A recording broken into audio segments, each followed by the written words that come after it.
L'armée israélienne annonce avoir procédé à une frappe ciblée dans la banlieue sud de Beyrouth, faisant 8 morts et 59 blessés selon le ministère de la Santé libanais.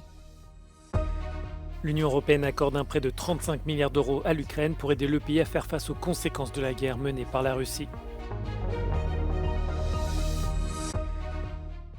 La plupart des feux de forêt qui frappent le nord et le centre du Portugal depuis 6 jours sont désormais maîtrisés grâce à une baisse des températures. La chef de l'opposition vénézuélienne alerte sur l'importance critique de la situation dans son pays pour la sécurité en Europe. Un homme armé d'un couteau a poignardé à mort une personne ce jeudi soir à Rotterdam.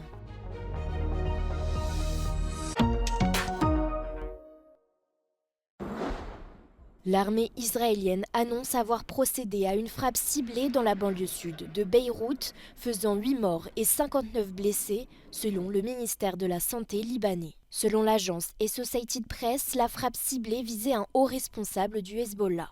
C'est la 3e frappe attribuée ou revendiquée par Israël sur la banlieue sud de Beyrouth depuis le 8 octobre, date à laquelle le Hezbollah a ouvert le front du sud du Liban contre Israël en soutien à son allié palestinien dans la bande de Gaza, le Hamas. Les échanges de tirs se sont intensifiés mardi et mercredi après l'explosion au Liban sans précédent attribuée à Israël de beepers et talkie-walkie, faisant alors 37 morts et plus de 3000 blessés. De son côté, l'armée israélienne a fait état de 140 tirs de roquettes en provenance du Liban ce vendredi. Une soixantaine ont été tirés du Liban vers Israël à la mi-journée, selon Israël. L'Union européenne va mobiliser un prêt de 35 milliards d'euros pour aider l'Ukraine. L'annonce a été faite vendredi par la présidente de la Commission européenne lors d'un déplacement à Kiev pour rencontrer le président ukrainien. Ce prêt s'intègre dans un plan du G7 qui veut lever 50 milliards de dollars en faveur de l'Ukraine à partir des futurs bénéfices générés par les avoirs russes gelés. This is a huge step forward. We are now confident that we can deliver this loan to Ukraine very quickly, a loan that is backed by the windfall profits from immobilized Russian assets. So crucially, this loan will flow straight into your national budget. This will improve Ukraine's macro-financial stability, and it will provide you with significant and much-needed fiscal space.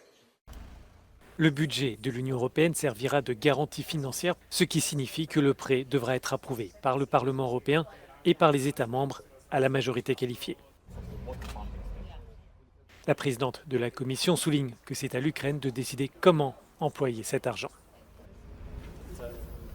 President Zelensky said the money would now be spent on kindergartens, on bomb shelters, on reconstructing the energy sector and on Ukrainian-made missiles. He urged countries who are blocking the rest of the money, Hungary, to allow it to be released as soon as possible. Both he and Ursula von der Leyen stressed the urgency of the situation, given that Ukraine's energy sector is almost at breaking point. Shona Murray, Euronews, Kyiv.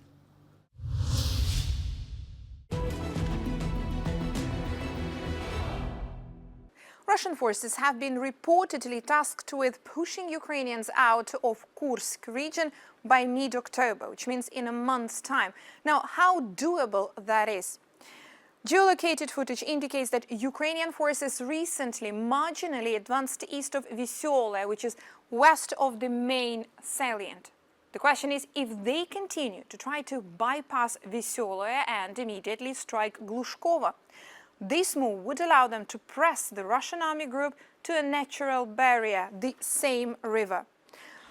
At the same time, Russian forces have been reportedly told to establish a buffer zone into Ukrainian border areas in northeastern Ukraine, and to do that by the end of October.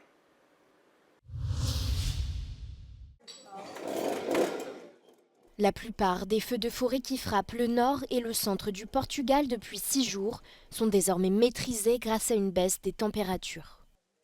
Ce vendredi, la mission principale des pompiers est d'éteindre totalement les 2 seuls incendies encore actifs dans le district de Viseu. Le gouvernement portugais a déclaré ce vendredi jour de deuil national.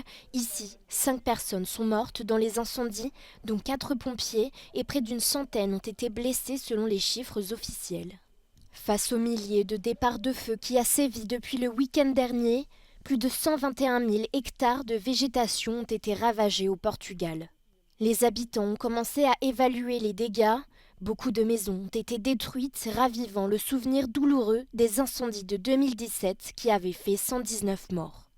4 districts sont désormais en alerte jaune pour fortes pluies, ce qui aiderait les pompiers à circonscrire les derniers incendies, mais pourrait aussi s'avérer néfaste, la perte de la végétation augmentant le risque de glissement de terrain. 7800 km séparent Bruxelles de Caracas et pourtant la situation politique au Venezuela est cruciale pour la sécurité européenne. C'est l'analyse de María Corina Machado. La chef de l'opposition vénézuélienne vit dans la clandestinité depuis l'annonce de la réélection contestée de Nicolás Maduro à la présidence du Venezuela. À ses yeux, Nicolás Maduro n'a pas d'autre option que de négocier une transition démocratique. El caso de Venezuela es tan crítico para la seguridad del hemisferio occidental y tan dramático en el plano humano que han sido muchos países europeos que históricamente no asumen liderazgo con América Latina, que en este caso lo han hecho. Es el caso de Francia, es el caso de los Países Bajos, es el caso de Italia, es el caso de Alemania. La chef de l'opposition vénézuélienne se félicite de la résolution du Parlement européen appelant à ne pas reconnaître la légitimité de Nicolás Maduro. Les élus européens ont voté un texte appelant au contraire à reconnaître la victoire de González Urrutia à l'élection présidentielle de juillet dernier. Lo que ha ocurrido hoy es histórico, importantísimo para nuestra lucha. Y nos envía un mensaje de que Europa está con nosotros. Nos damos cuenta que la mayor parte de la resolución fue votada por todos los grupos, incluyendo socialistas. Entonces no nos quedemos en aspectos menores. Europa reconoce que Maduro no ganó. El gobierno español tiene un papel importante a nivel europeo, digamos, en lo que es el caso Venezuela, la cuestión venezolana. Yo sí creo que el gobierno español debe avanzar mucho más, porque ellos saben cuál es la verdad, como lo saben también otros países de Europa, y proceder a reconocer al mundo como presidente electo. Es un mensaje muy importante, no solo para los venezolanos, sino también para Maduro. María Corina Machado avait remporté la primaire de l'opposition, mais le pouvoir a rejeté sa candidature et elle n'a pas pu se présenter à l'élection présidentielle.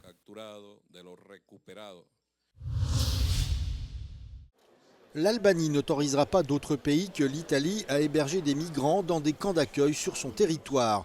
Le Premier ministre albanais Edi Rama a été clair sur ce point. En visite à Rome récemment, le chef du gouvernement britannique, Keir Starmer, n'avait pas caché son intérêt pour ce projet.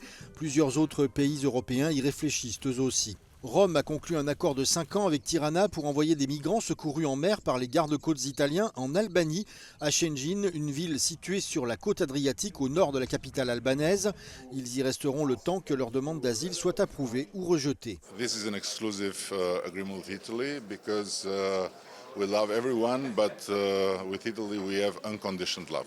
Ces centres, les premiers du genre, devaient initialement ouvrir leurs portes au printemps, mais accusent quelques mois de retard. Le projet a été salué par la présidente de la Commission européenne, Ursula von der Leyen, comme une idée originale et a séduit plusieurs gouvernements européens. 15 États membres, menés par le Danemark, ont conjointement appelé à l'externalisation de la politique d'immigration et d'asile afin de faire face à une augmentation, je cite, insoutenable des arrivées irrégulières.